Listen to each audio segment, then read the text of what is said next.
Welcome to another Monday Blitz. Thanks for taking some of your time to spend looking at the Gospel of Matthew. We're looking today at Matthew 13. This is a powerful, beautiful passage of Scripture.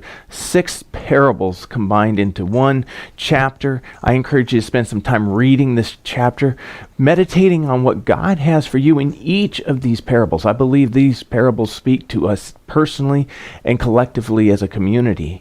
And in that light, I want to talk about this parable, the parable of the weeds, a unusual parable perhaps if you aren't familiar with growing plants, farming, that type of agricultural background.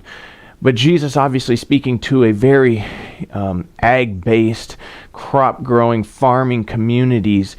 These parables spoke to their livelihoods, the things they knew the most about. And so Jesus took that knowledge and used it to help share what it means to be a follower of Christ, the experience of salvation, the struggle with sin. All of these things get discussed in these parables in ways that they then, in Jesus' time, would understand. And I think it's very easy actually for us as well to gain some wonderful insights. In this parable, Jesus tells of a farmer who plants good seed, and then an enemy in the night planting weeds. And that then when they discover that these weeds are growing and that the fertilizer and good soil is allowing the weeds to grow as well, if not better than the wheat that has been planted, Jesus shares an interesting statement that all the farmers would know, but the temptation would be so different in a response. Jesus says, don't try to pull the weeds out, because if you do, you risk ruining the wheat while the weeds are being pulled.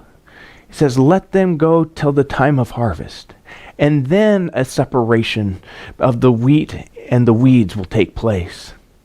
I was thinking about it. I enjoy gardening, and I was thinking about how weeds can grow. And, I've never went out and intentionally planted weeds.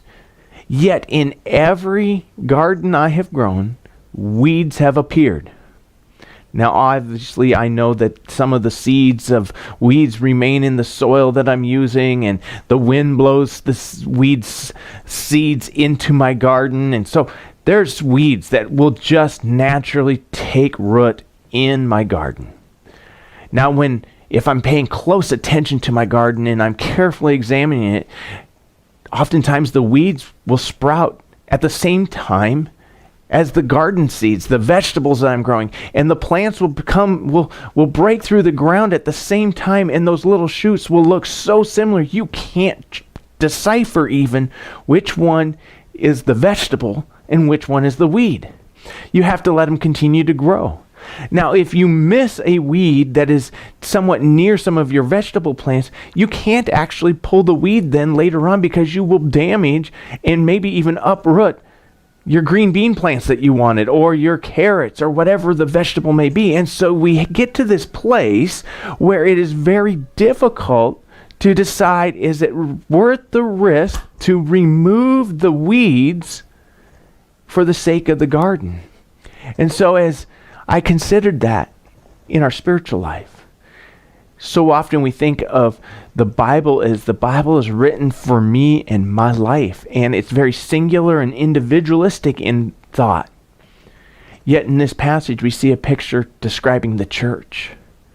We see a picture of many Christians together, but we also have some unbelievers that have mixed themselves into this Christian church community. Church is a collection of people who believe in God. And so here's this community of faith, these believers, but in their midst are some weeds.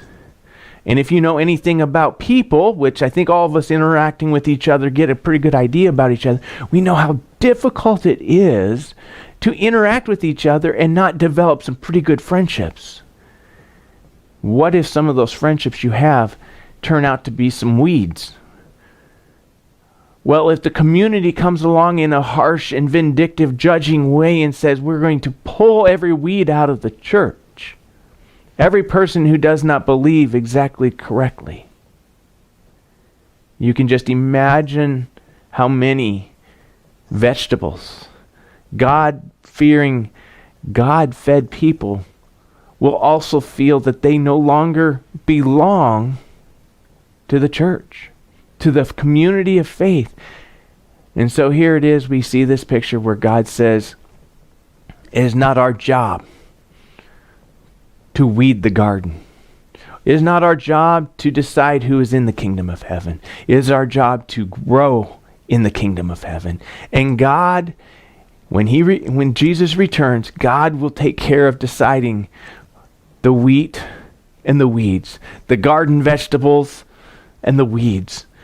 It's not our job. Our job is to be the healthiest plants we can be in God's garden.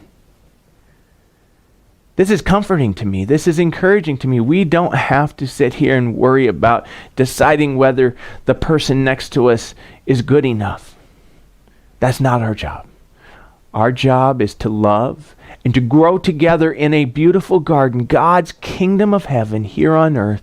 And as we grow, we will produce fruit. We will be saved.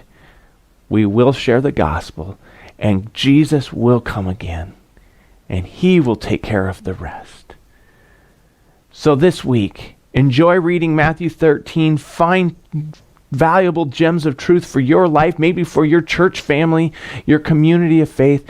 And be excited to know that we can grow in the kingdom of heaven, and God takes care of the rest. Until next time.